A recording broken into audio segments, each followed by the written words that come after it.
was not my seat. Oh, fabulous.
Okay, yeah, I'll swing it by there.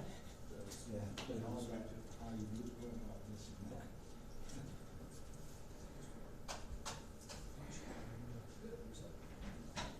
Yeah, so.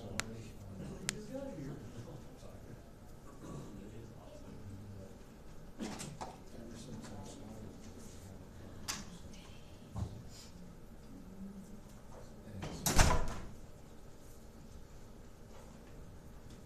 And I don't miss it, got any better.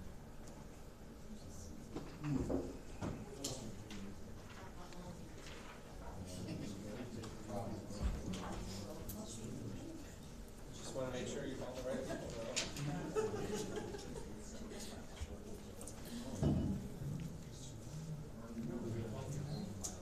Yeah, sorry, it's been a day.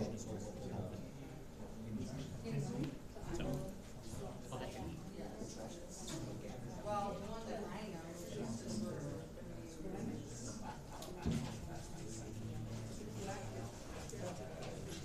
Well, there's systems.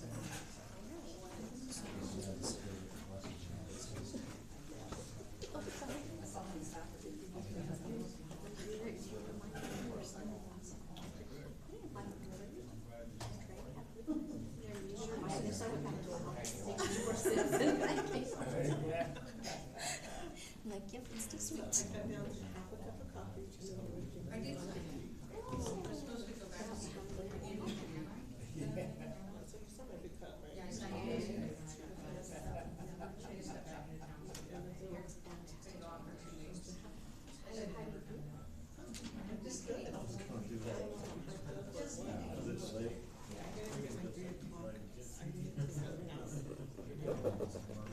You didn't go sleep. Oh, there you go. See, that's good.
that's the reason that people brought it up. They're like, we go to these, occasionally.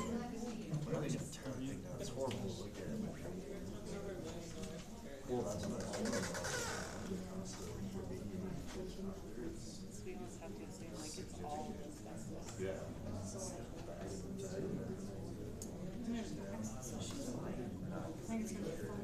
That specialty, they might be at a conference in South Carolina, but I'm gonna try and Call in. That would be So good. Rachel said to call in before the meeting starts, so I'll do that and I'll get with her. She said to use her phone, so I'll coordinate with her just to get it. Okay. Or we can use mine, either one, it doesn't matter. We just need to make an appointment. Yeah. Right. I'm not being October 8th meeting, I'm gonna go there. Oh, are you? Yeah. Okay. Yeah, because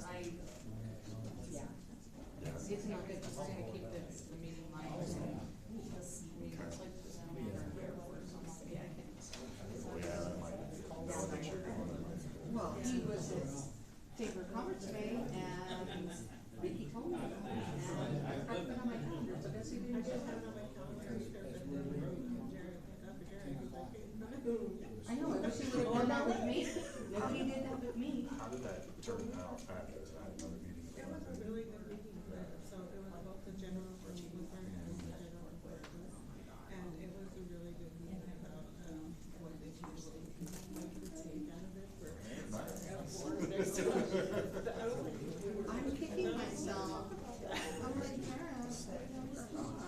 It was a really good meeting. In fairness, I didn't get back till Sunday. So they talked about the challenges like the work for the infrastructure. Well, he'll be there Tuesday night, so.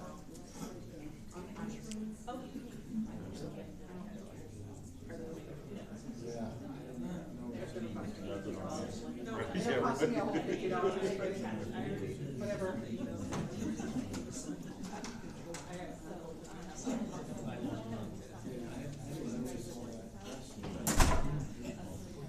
Reach out to Shelley or whoever and change my RSVP.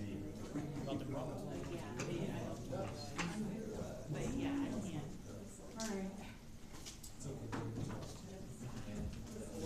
But that way they'll issue you It's like a cash control issue. Did you see me freak out?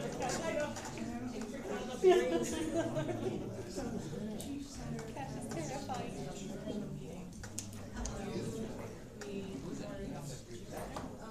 Yeah,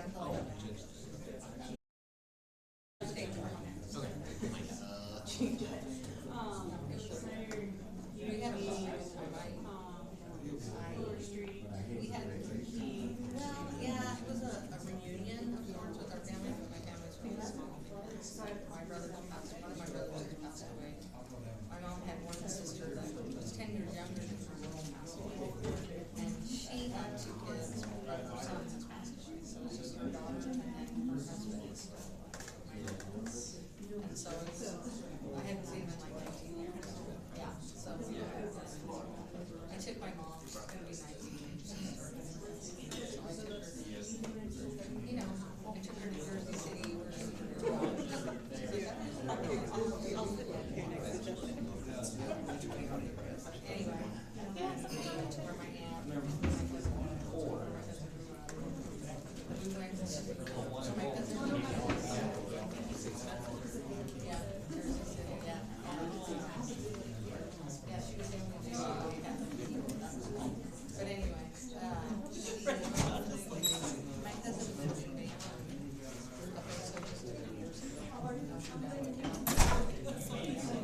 You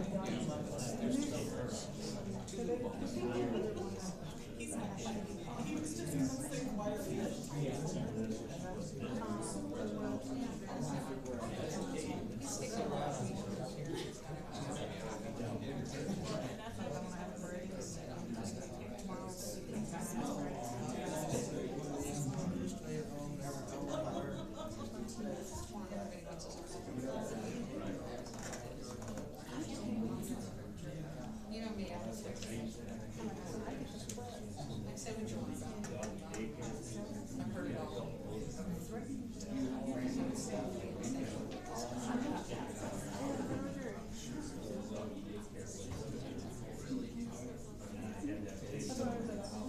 Well, thanks for being here.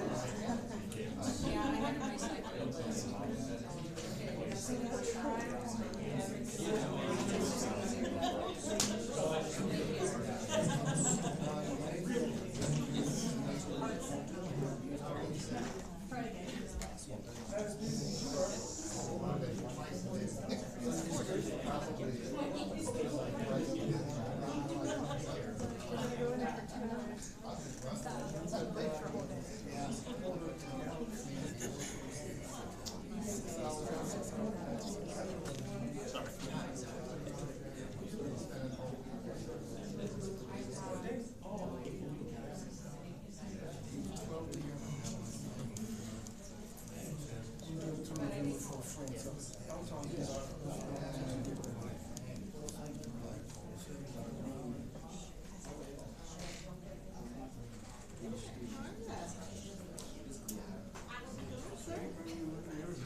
She's earning more money now. She needs more.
Never mind.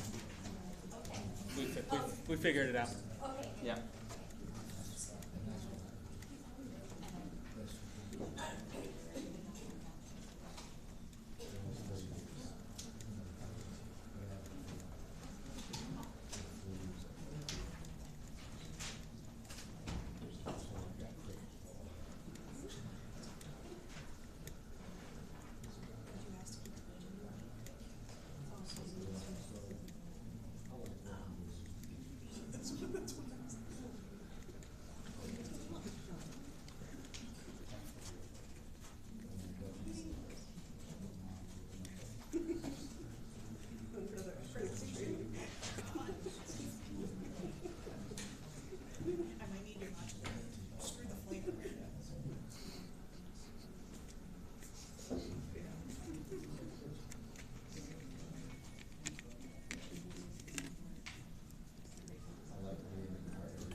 Mayor Sherry McDonald. This is not working for us. It is not working, yeah. Commissioner Nick Paul. Commissioner Susan Burnett. Here. Commissioner Warren Robinson. Here. Commissioner Josh There Ritter. we go. Here. Commissioner Mark Tapley. Here. Madam Mayor, we have a quorum. Thank you, Rachel. Sorry. Okay, we are going to start with our invocation given by Stan Richardson, who is the president of the Alamogordo Area Ministerial Alliance, followed by the pledge from Commissioner Pavlik. Please join me in prayer for this meeting tonight. Lord, thank you for your incredible goodness to us, and your kindness, and that you love to lead us in wisdom, you love to guide us, you love to help us in tough decisions. And thank you for our mayor and for our council, our commissioners that God are here, they've committed their life to helping our city and our citizens. We just appreciate them, ask a special blessing on them and their families, and just please guide them tonight. In Jesus' name, amen. Amen.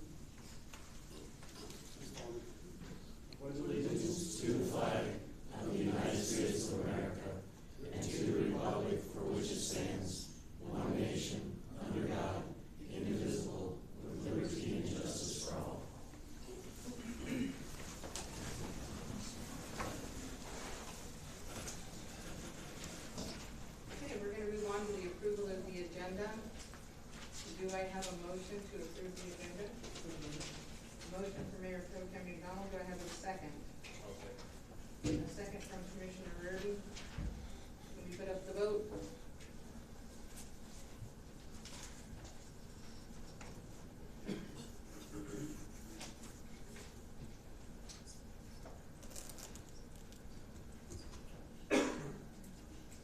And motion passes 7-0. We're gonna move on to public comment. We have one person signed up, Bob Berger. Close. Merger. Berger? Yep. I tried, sorry.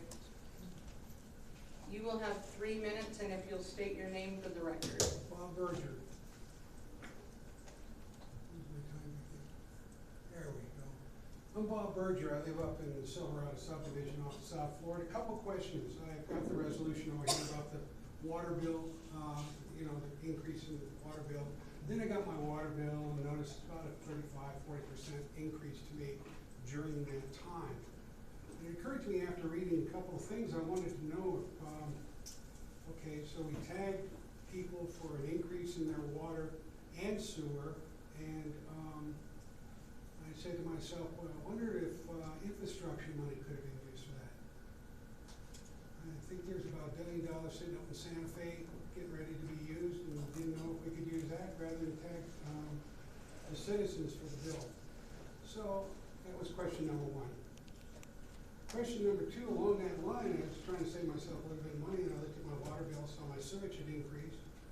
I said, well, you know, what I can do if I'm wrong, or my trash bill, if I'm wrong, I can probably take trash out myself and probably don't have to pay that. Well, I did call City Hall, and I did talk to them about it, talk to the folks at the utility a couple times, and they said, well, I can do that myself, why can't I just cut that off? And they said, I can't. And there was 2 calls, and then crickets.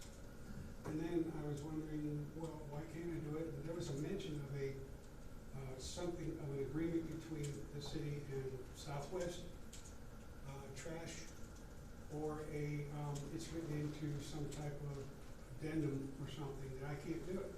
So I'd like to know about that. My number's here on the board.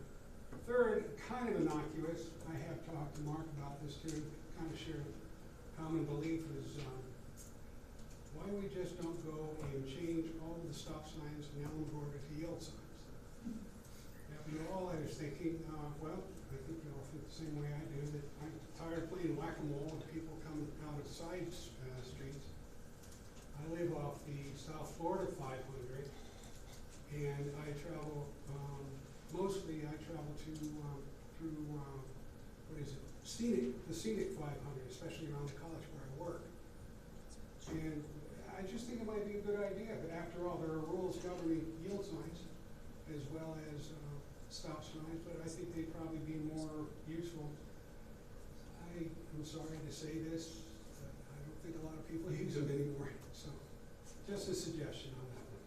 But I would like probably a callback on the thing about being able to take out my own trash, I guess, just to save some money. Thank you. And I do have your phone number here, and maybe, somebody will get back with you. All right, thank you. Okay. We're gonna move on to, I only have one person signed up for public comment. Do we have a city manager's report? Yes, ma'am, sort of. I have a statement from Mr. Rick Holden, city manager. He wants to put an official statement on the record. So this is me reading his statement. Honorable Mayor, City Commission, staff, and community. As has been reported, I resigned late last week. Contrary to social media accounts, I want to make it clear that there has not been any conflict with the mayor or any commissioner that led to my decision. The commission has been very supportive during my tenure. We have worked together well for the greater good of our city. City management can be a grueling and ongoing attempt at chasing one's tail. Outside influences, social media platforms, internal staffing issues, and expectations of a governing body can adversely combine, making it difficult to accomplish goals. I have done this for years, and it is simply time to take a step back. Thanks again for the broad level of community support and for being welcomed here in Alamogordo. I do plan to stay in the area, and who knows, I may become a familiar audience participant here in the commission chambers. Respectfully submitted, Rick Holden. And then I also just wanted to personally thank the commission for selecting Rick as the city manager. After the summer of 2023, he is what the city needed. And I think that speaks very highly of the commission and your vision for Alamogordo forward. Also, I wanted to let you all know that I work hand in hand with the city manager every day on the phone constantly, and he speaks highly of each one of you. He respects you, and he was grateful for the opportunity that you have provided for him. There's been no conflict, and he is adamant that there is no conflict with anybody on the ballot list. And then finally, I just want everyone to know that there was no abrupt exit. He is here till October 18th. He did name me as the acting city manager just for continuity purposes until the city commission can make a formal decision on that. So, Thank you.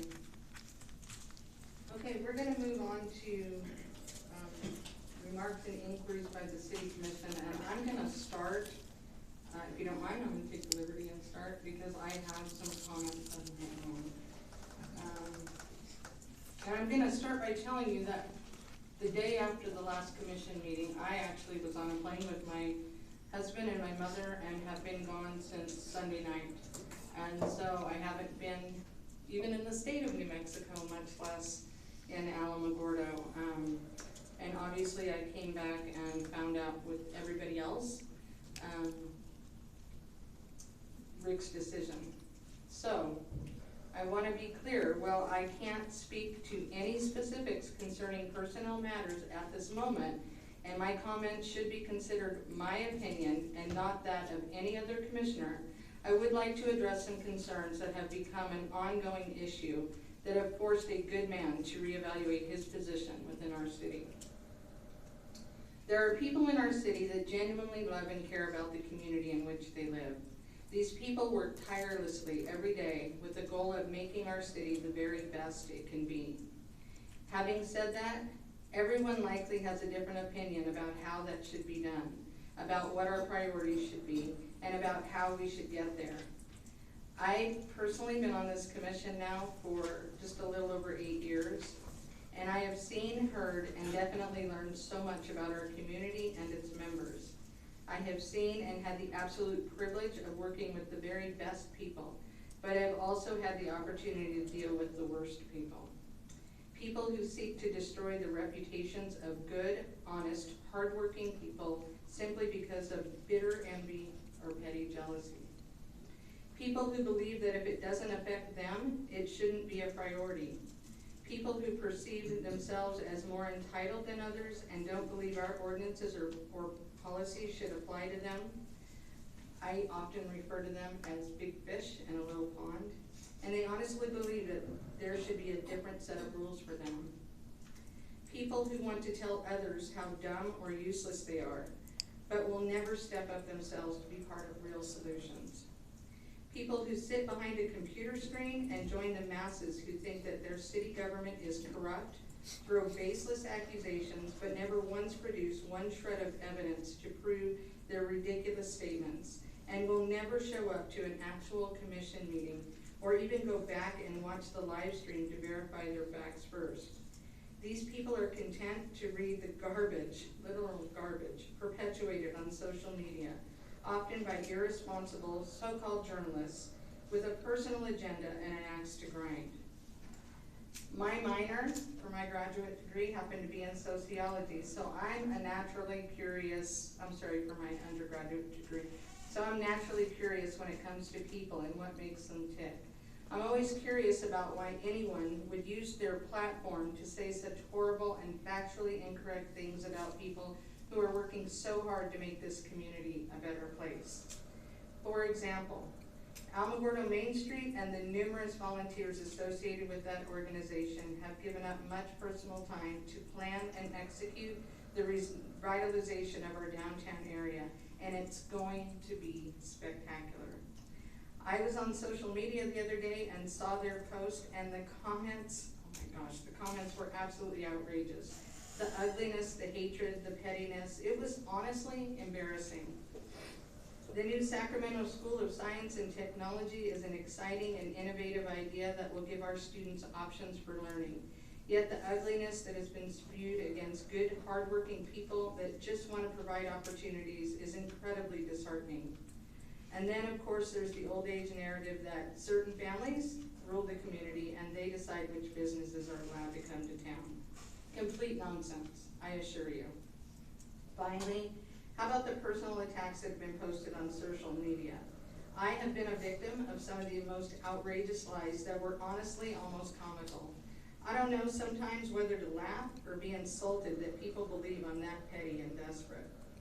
The latest ones are, the mayor gets free water, and the mayor doesn't care about her constituents, or the commission is lining their pockets with our money. And most of the people that say that, they probably don't even pay taxes, to be honest with you. So what is my point to all of this? As you just heard, this past week our city manager made the difficult decision to tender his resignation. While I'm incredibly disappointed by this news, I can't say I'm surprised. When Rick began his tenure with the city, he was fired up, he was ready to go, he was excited about the journey he was about to embark on, and I believed, and still do, that he was just the person to lead us forward. Unfortunately, I've personally seen that spark slowly fade the past few months, and I've had some real concerns about his decision to continue. I was personally out of state when he submitted the resignation, as I told you earlier, and was notified with all my fellow commissioners of his decision. And while I'm saddened by the news, I'm also angry at what led to this moment. On Sunday, a social media post came out from one of those irresponsible journalists I spoke about earlier, in which the writer stated that his comments were corroborated by 3 sources. That was a comment he made. His comments suggested that Commissioner Reardon was the culprit along with another commissioner, which I find interesting, honestly, particularly since no one would have known anything unless there was an employee of the city or a city commissioner that told him. My suspicion is the person was dishonest in his statement, but I suppose we'll never know. What I do know is that without a doubt, that was one of the most irresponsible pieces of trash that I have ever read, and I'm not sure what was worse, the fact that he said it or the fact that people, while I'm not surprised, were so quick to believe it.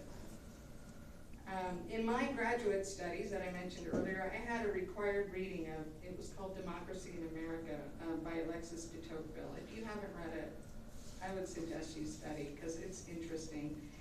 everyone should read this, but it really is fascinating. He traveled America in the 1800s, early 1800s, and one of the things he spoke about that has always stuck with me is his term of the tyranny of the majority, which basically is majority rule or tyranny of the masses. Social media definitely applies here. We all want to cite the Constitution when it's convenient for us and disregard it when it doesn't fit our narrative.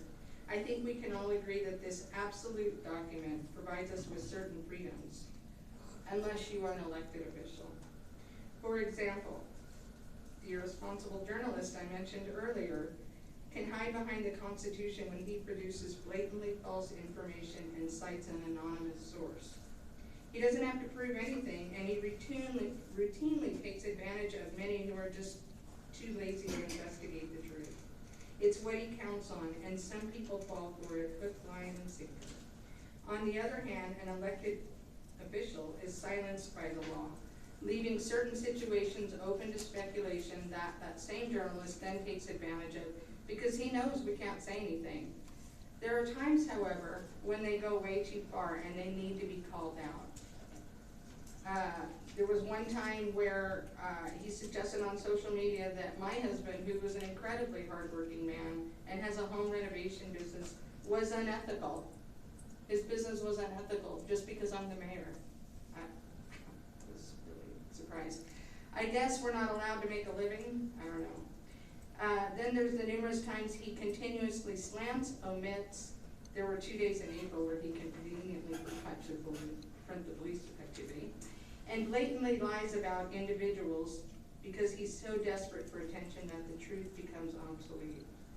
Listen, I think it's obvious that I don't always agree with my commissioners, my fellow commissioners, and the same can be said about them with me. But I respect the fact that they have stepped up to serve their community. The most recent garbage that he put out about Commissioner Reardon without any regard for the facts or how it could harm him personally demonstrates his clear lack of integrity when it comes to journalism. Once again, hiding behind the Constitution and his right to put in print whatever he wants. And unfortunately, that same Constitution gives us the inability to protect us simply because we are elected officials. I can't imagine that any of our city employees are providing information to this man. However, if you are, then I've lost respect for you. On the other hand, I do find it suspect that he had such detailed versions of events, even if they were not true, and I do have to wonder where he got this idea. Then again, I have serious trust issues, even more so after this.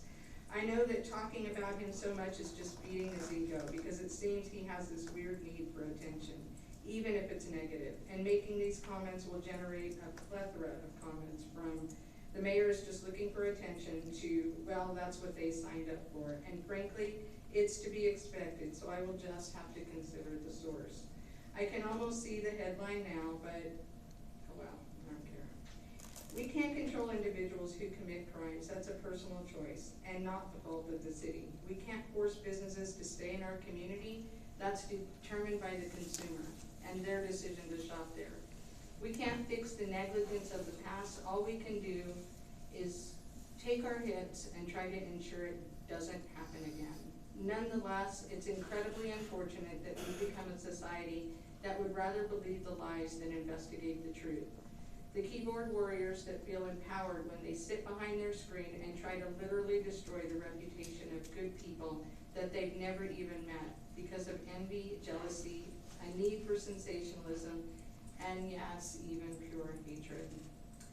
They, along with the people that want to bully our staff with idle threats without even giving them a chance to find a resolution before they start calling every commissioner, representative, and senator to try and apply pressure, are the very reason I always say this is why we can't have nice things. It is also the reason a good man has made a difficult decision that it's just not worth it anymore. Honestly, Rick, I hope you're watching, because I couldn't agree with you more, and I say to myself all the time the very same thing. Yet here I am, the crazy one, coming back for more, because despite all the ugliness and all the lies, I am confident We are doing a great job, and personally, I have way more supporters than I do detractors. Together, working with like-minded people, such as the Center of Commerce, APS, and Holloman Air Force Base, and the F4 Committee, and more, we are moving our city forward the best way we know how, and hopefully, if we don't let the social media critics discourage us, one day, we will have nice things. And that's all I've got. Thank you, Mayor. Thank you. Well done. Well said. And I know Commissioner McDonald, Mayor Pro Tem, I'm sorry, McDonald has some comments from an event that you attended this weekend. Yes, I attended the tribute for Willie in Estrada, Hotel New Mexico. He was born in 1929. He was a sergeant in the U.S. Army.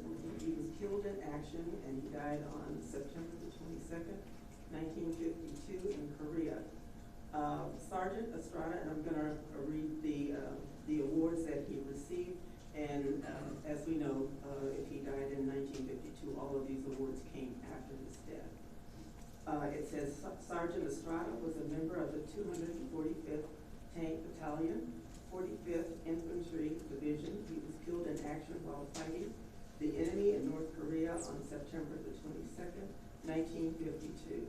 Sergeant Estrada was awarded the Purple Heart, the Korean Service Medal, the United States Service Medal, the National Defense Service Medal, and the Korean War Service Medal. He was awarded this, of course, after he died, and he also received the Distinguished Service Cross for extraordinary heroism in action. So I know the family. I know Pete and Virginia Estrada, who have worked with the, and I have it here with the Armed Forces, the American Armed Forces Museum on Highway 82. They had open house there on September the 21st and the 22nd. I think it was stated to me that it was the museum is one of the best kept secrets in Alamogordo. If you have an opportunity to go out and view all of the displays they have in there, and they have a peace garden in the back which represents every branch of service, you will see that they have carried on with little support as far as donations, and that's one of the things that they are wanting, so they can continue. And also they have a very devoted group of volunteers that actually hold up the times that it's open from 10 to 2. Is it 10 to 2? So they have volunteers that are there each and every day it's open, and they are committed to making sure that we keep the news of any serviceman that is killed in action or dies. They're making sure that they keep a record of it. So my hat is off to the museum, and thank you for your service.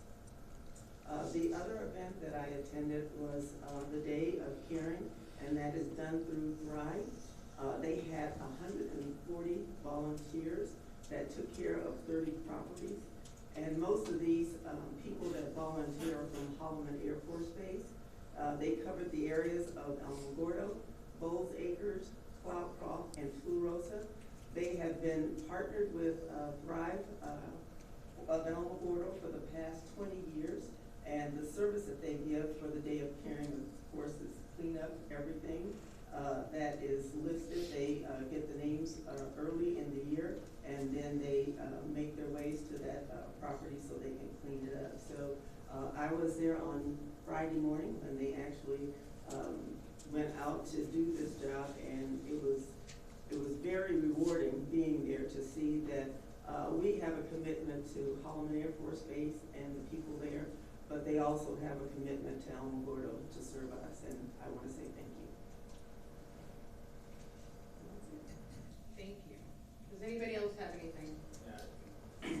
I talked to Stephanie yesterday about a constituent called me about changing our herbicide. They want a more human-friendly, I guess, eco-friendly herbicide than what we currently use. So I didn't know if she had any information on that or not. I didn't get a chance today to reach out to Belinda, but I will. I'll have something for you.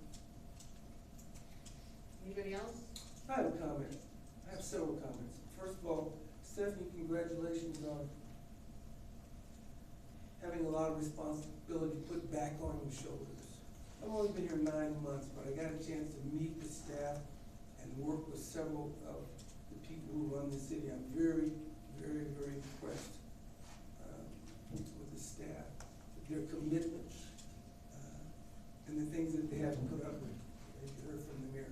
They don't always talk about it. They don't always vent, but they do an excellent job. For those of you who don't know, you have excellent employees that really love the city. You're right. This commission hired an excellent man, and I'll just be real honest with you. I don't meet people of the quality of Rick Holden very often. I think we were lucky to have him, his integrity, his intelligence, and his humanity. And I'm sorry this has happened to him. So I would urge my fellow commissioners and those people who are gonna hire the next city manager to do half as good a job of getting someone of that quality.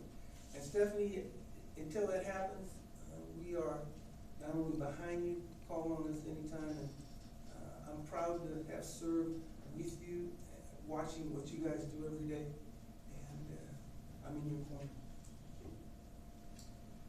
And I will mention that next Tuesday we did call did everybody see that? It was supposed to be for Thursday, but something about not getting it in the paper on time, so it's gonna be next Tuesday at 6:30. Next Tuesday? Next Tuesday at 6:30. Yeah, no, the notice is out. The notice went out October 1st at 6:30, so. Probably said Thursday of this week. Originally, that was the plan when I had sent the email, but we had. Originally, that was the plan. Yes, but there is a new notice, sorry, yeah. And so, we will be able to talk more on, and I should have mentioned that in my comments, but we will be able to speak more on, the goings forward after next Tuesday. Okay, all right. Anybody else have anything? All right, we're gonna move on to the consent agenda. Nobody has anything they wanna remove from the consent agenda? Okay, do I have a motion to approve the consent agenda? So moved. I have a motion from Mayor Pro Tem McDonald, do I have a second? Second. A second from Commissioner Burnett, can we put up the vote? I guess that's what I'll just say from now on. I'm trying to find a catchy line, you know, so.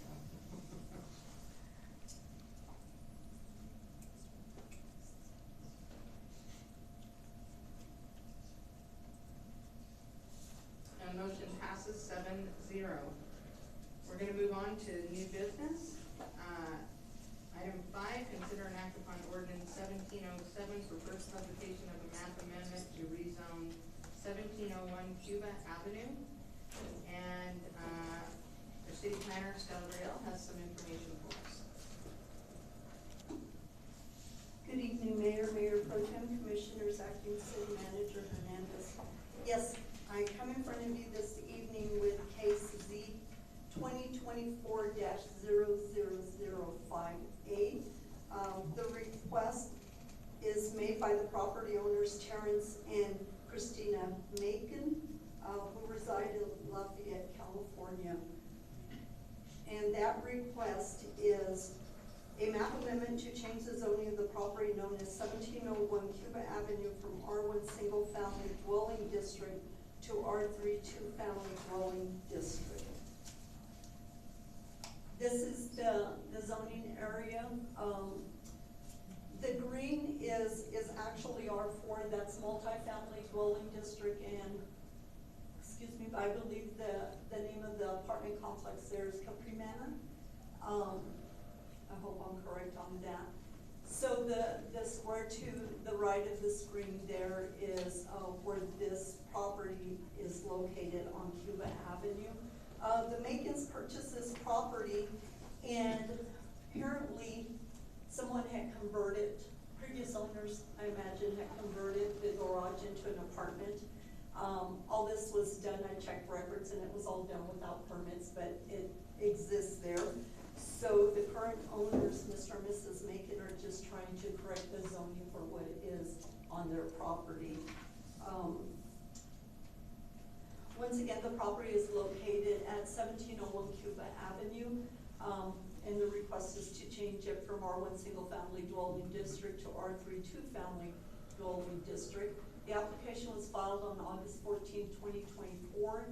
The legal notice was published in the Alamogordo Daily News. 34 letters were mailed by certified return receipt mailed to all property owners of record, excluding public right-of-way of the property for which the rezoning is sought. And that's the protest area there, so it was a pretty large area that I had to notify.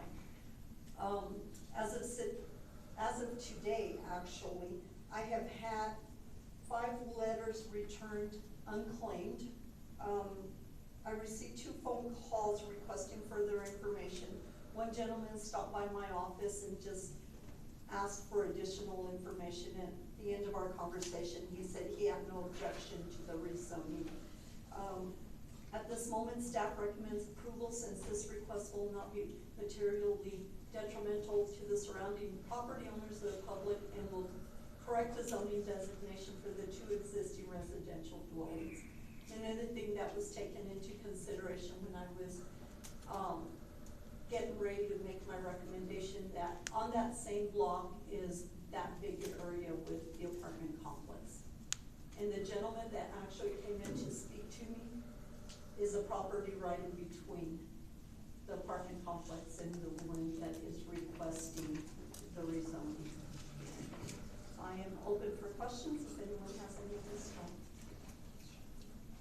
Any questions? Is it currently rented to 2 different tenants?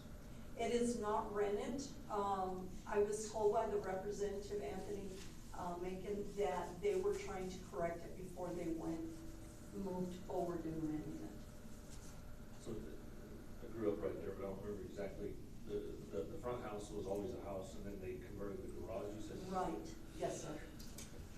You said there's been, nothing was inspected. I mean, I'm looking at Google Street View here, and windows are definitely not up to any type of code. So my concern is you convert this to something now you're putting people that potentially lease that space at risk.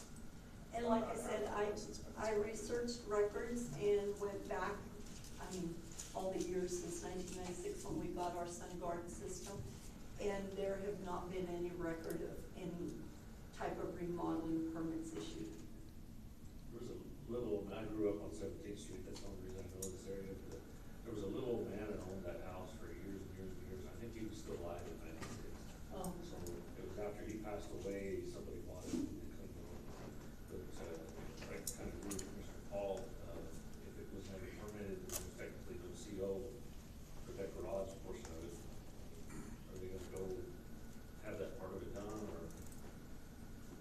I had that conversation with the applicant, and from what I am being told, they are trying to do everything correctly.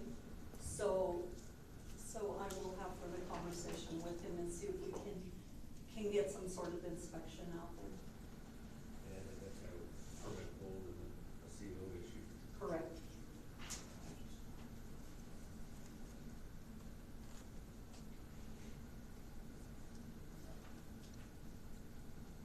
Anybody else have any questions?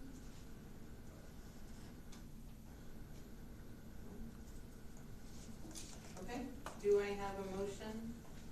So moved. A motion from Commissioner Robinson. Do I have a second? Second, I got one more question. Okay. I was just looking at Street View right here on Commissioner Burnett's deal, and it still has a garage door and everything in there, so is it closed off on the inside, or is it still accessible as a garage? I'm not sure if Mr. Macon is here. No, I guess he's not the representative. I didn't enter the apartment, but he says that it is completely redone inside. So, but I really don't have the right to inspect. It just is kind of odd that it still has a garage door on there.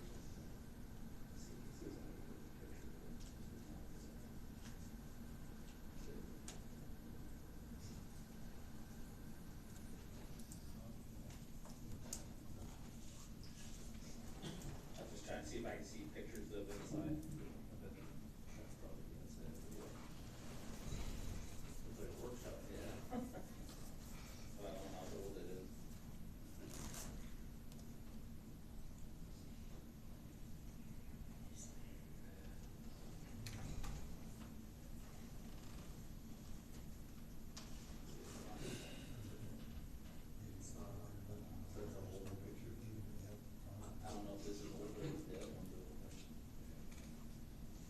So that we approve this, do they just start putting people in there tomorrow? They can. Now, I don't want to start you in a direction, but I mean, hopefully I'm okay saying that you can approve it with a contingent that, you know, the proper permits are pulled and that they obtain a CO and bring that to my department for record. And you wouldn't do that unless we made that contingency? I don't have that authority to do that. Not even a suggestion? Well, I can suggest it, but, yeah, but I can't enforce it. Construction industries would have to do that. CID may not, since it's existing, they may just say whatever. When did they purchase the property, do you know? I do not know that. Cause a lot I can see is the last time it was sold was in 22, yeah. Yeah, and I believe it's around that time frame. Sir Macon's, during our conversation, he thought it was latter part of, 21.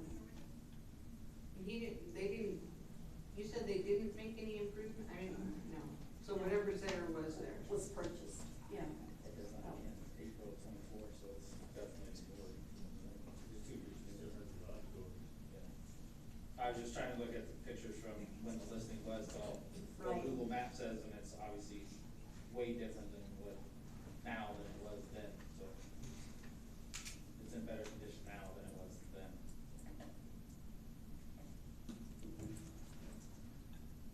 Do we have any more questions? It's kind of a weird one.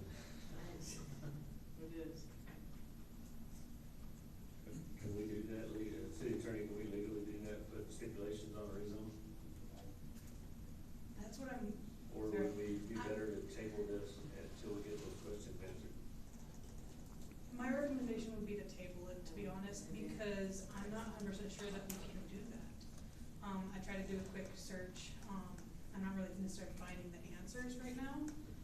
If that's something that you guys were wanting to do, I would rather err on the side of caution and let me make sure that we can do that. Right now, I don't feel comfortable saying, yes, you guys can do that. Do we want to table it? We've already got some motion. We Do do you have a wanna motion. amend, do you wanna amend his motion or a second? I was gonna go with a recommendation that we table it. Okay, so do you want to amend your motion? I'll just withdraw. Okay. I'll withdraw. Okay. And you will get back with him and let him know? As a commission, you can give me direction on what you would like me to do. So we need a motion. Yeah, let him know what. I'll make a motion to We need table a this motion till, to table it. we wanna table it till the next meeting? Does that give us enough time? Or you wanna just table it and you bring it back whenever? I'll bring it back. I think that'll work better. I'll bring it back whenever we get some information for you. Table it with no timeline. I would prefer that. So I have a motion from Commissioner Reardon to table the motion. Just to table it, yeah. Second from Commissioner Robinson. Can we put up the vote, please? Thank you. Thank you. Thank you, Stan.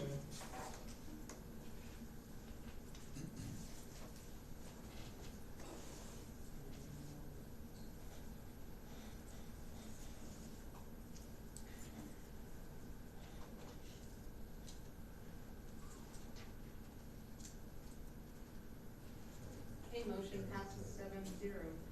And move on to item 6, consider and act upon resolution 2024-63 declaring 1620 North White Sands, Boulevard to be so ruined, damaged, and dilapidated that is a menace to the public comfort, health, peace, and safety, and ordering its abatement. And hello there, how are you?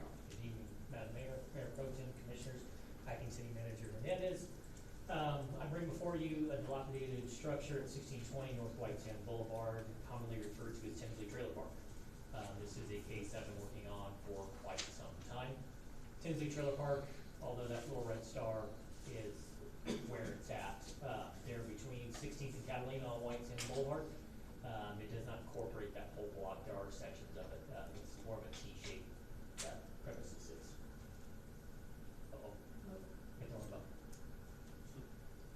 Back October of last year, I was made aware of a raw sewage leak in Tinsley Trailer Park and began the investigation. A cesspool was discovered with raw sewage and 3 structures were identified as dilapidated. On the 6th of October as well, I applied for administrative search warrant that was granted and executed that search warrant. On the 16th, I mailed a certified notice of violation letter to the P.O. box for the Tinsley Trailer Park, as well as hand delivered one to Ms. Sewell, who is the one of the owners. On the 12th of March of this year, another raw sewage leak was reported to code enforcement. Another investigation began, resulting in a small cesspool of sewage being discovered. And then on the 13th of this month, another raw sewage leak was discovered. It's actually two different large cesspools discovered at this point at Tinsley Trailer Park. There's 20 violations of International Property Maintenance Code for this particular property. This is one of the buildings that is dilapidated and needs to come down. It's bad. The roof's bad, sides are bad, windows are bad. It was probably a nice structure many decades ago, but it just hasn't been cared for in many years. More pictures of both. There's actually two white buildings in the middle of this complex that are very dilapidated. More pictures of those two buildings. This is the two-story building in the middle. From my understanding, one of the original buildings on this lot. And the picture on the right was what it looked like back October of last year. They did slap some siding on it, but other than that, they didn't do anything else. So as far as, and I talked to Ms. Sewell about it and told her it's like putting lipstick on a pig. It's still a pig. It's still not where it needs to be. More picture of that, additional picture of that two-story structure there on the left. On the right is one of the cesspools I came across on the 13th of this month. That hole is about 6 feet wide and about 4 feet deep. It's not full to the top, but the complaint was that it gets full and then goes all the way down to 16th Street. This picture on the left is that trail. You can see where the soil is wet and it goes all the way down to 16th Street. On the right is a hole, a cesspool that I couldn't tell how deep it was at the time. They did correct this and did have now plumbing go out and fix this one on the right. And that hole itself was about 5 feet deep and about 3 feet across. And that's, it was pumped out using a sub pump to get the sewage out. And that's all I have. I will stand for questions. Did they dig those cesspools? They did. Naturally made? No, they don't.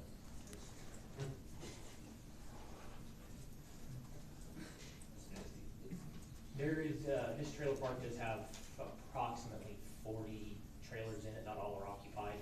And there isn't one that doesn't have an issue, that doesn't have a code issue. I've been working on trying to create cases and work with, it's each trailer is individually owned, and work with property owners. It's just a tedious task. How many families will we actually displace? There's probably 25, 30, give or take, trailers that are occupied. Maybe the ones along the back road back there. Back there by Teresa, and then up by White Sands, there's some, and then back over by Catalina, there's some. There's some that are occupied there. I did have, we did end up terminating water service, 2 areas of this park, not all of it. We shut off about 4 valves, if I can remember correctly, out of the 7. We did receive a lot of phone calls, and most, once I explained to them why, we're all for whatever action we needed to take. Are they still currently without water? No, that once that Now Plumbing fixed that one, and then the other one was also, they had a Now Plumbing look at it, said it was fine, they buried it back. So there's still potentially 2 more that are there. They were supposed to get the one fixed a year ago, and it's just covering grass now. But that gentleman kept that yard pretty nice. So it's hard to tell without actually going on his lot and on his property, which I mean is considered a search warrant to do. I think I know that he's lived there for a long time. It's like trailer 45 or so in the middle. This one was a house, I think. He's on that side. I just remember hanging out at my buddy's house. His mom used to live there when I was in high school all the time.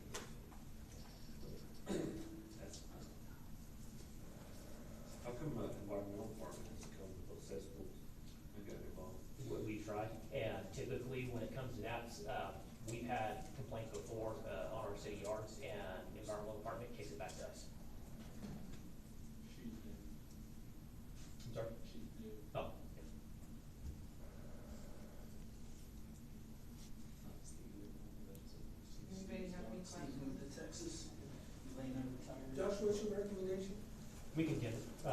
This trailer park, this is one where I think it's before your time, Commissioner, I spoke of the broken windows theory that was put out by a couple of doctors who looked at and examined dilapidated structures with crime rates. And if you look at the relation between this dilapidated property and crime rates, and the amount of police calls in here, those go hand in hand. So I think the best course of action is to condemn, and give them an opportunity. You can either bring it back to code, or, you know, the alternative is that, you know, there's no longer trailer park there. We have decided been on the court numerous times. Yes. Right? Yes. Like back in 2018. Yes. I can tell you that there is at least a month that goes by, sometimes a week that goes by, that we don't receive, I'm sure, I think Commissioner Burnett, it's his district, and it's usually he and I that are included on this email, from a phenomenal man that lives over there and puts up with way too much crap in this area. And he just happens to own a house in this area, and the stories that he tells me are just beyond outrageous coming out of this park. And I fume. I even hear the word Tinsley and I just fume, because it's so unfair to the residents in that area to have to live around this. I have video of a woman that was running from the police, and he showed us video where she's hiding behind his car in his driveway.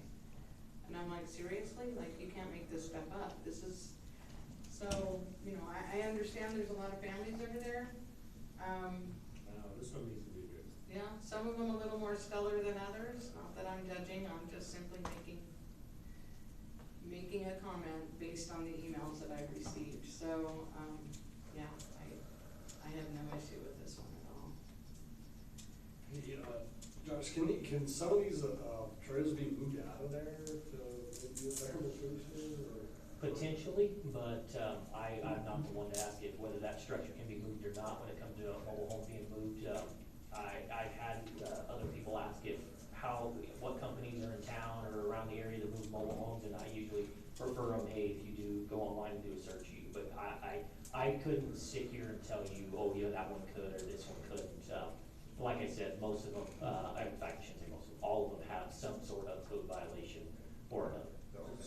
The actual owner of the park own all the trailers, or do the individuals own the trailers? They're all individually owned. The owner of the They park just is rent on the the space, they just rent the space. and then the park leases the trailers. I'm not real sure how it all works, but I have a rental agreement, lease agreement from them as well. Sounds kind of weird. Yeah. Any more questions? Yeah, I'll make a motion to approve item number 6. Okay, I have a motion from Commissioner Burnett. Do I have a second? I'll second. A second from Commissioner Hall. Can we put up the vote?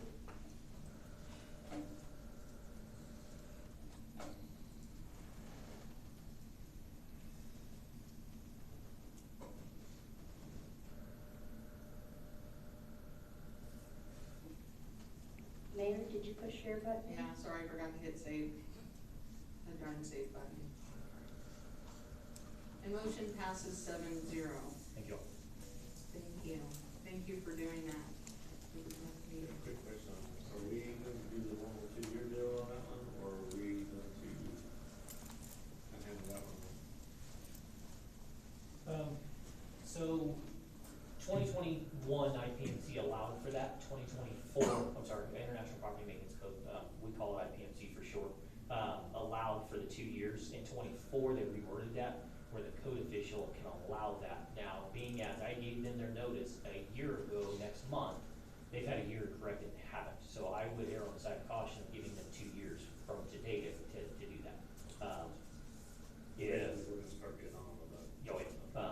I think we need to, they've had a year to do it, they've patched, and we've had another trailer park in town where they had sewer issues, and they tried to patch, but they ultimately, hired a contractor to go in and replace the whole thing, which worked out for everybody. So, I think, applying, letting them know how serious this is instead of, the route we've been going in the past. Okay. Okay. All right. Yep, we already voted. Never mind.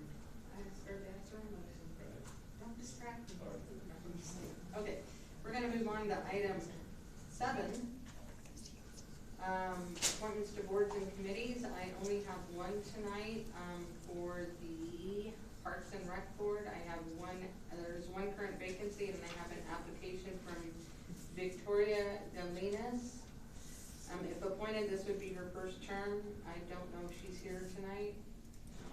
Does anybody know her? Me neither, but if nobody has any objections, it looks like she lives, oh, Mr. Dennis isn't here anymore. Let's say she looks like she lives in the same room. If nobody has any objections, I'm gonna go ahead and appoint her to that board. And with that, I'm gonna move on to item 8, adjourn into executive closed session in compliance with 10-15-1 to discuss pending litigation, Downtown Ventures. Do I have a motion to, yeah, we're adjourning, yeah, do I have a motion to adjourn? A motion from Mayor Pro Tem McDonald, do I have a second? Second. A second from Commissioner Burnett, can you put up the vote?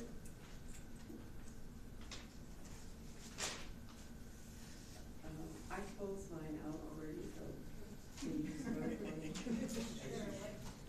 What is your vote, Commissioner Bell? Yes. When we're done at the end of the evening, do you guys wanna come shut these down, or do we need to? The computers, now that we have to do it this way, do you guys come shut it down, or? Yeah, we can shut them down unless you're coming back unless you're reconvening, then leave them open. Okay, yeah, used to, I'd shut mine down, but. Just to have it. My voting thing didn't pop up. And what's your vote? Yes.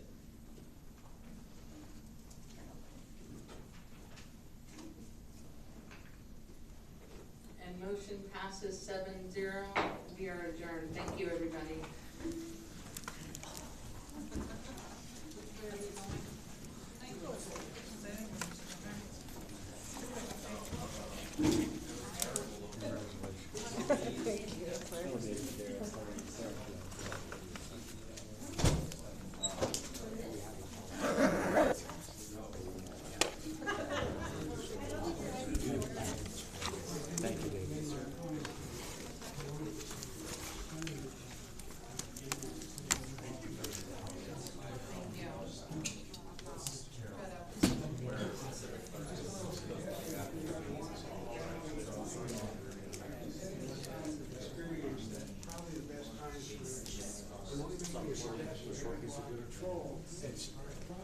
Well, it's the drain that comes down. And you can see it's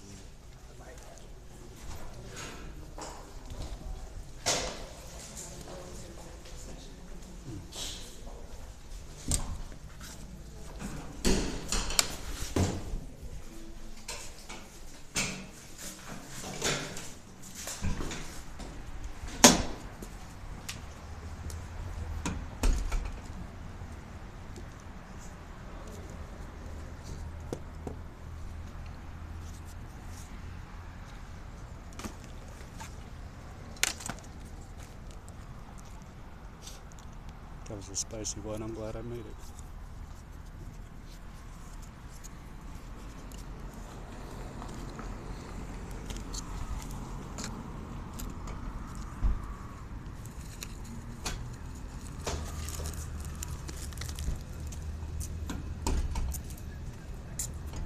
Does that thing really work? This thing? Wow. Yeah, it's pretty wild.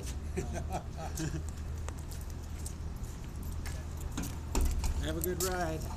Thank you. You have a great night.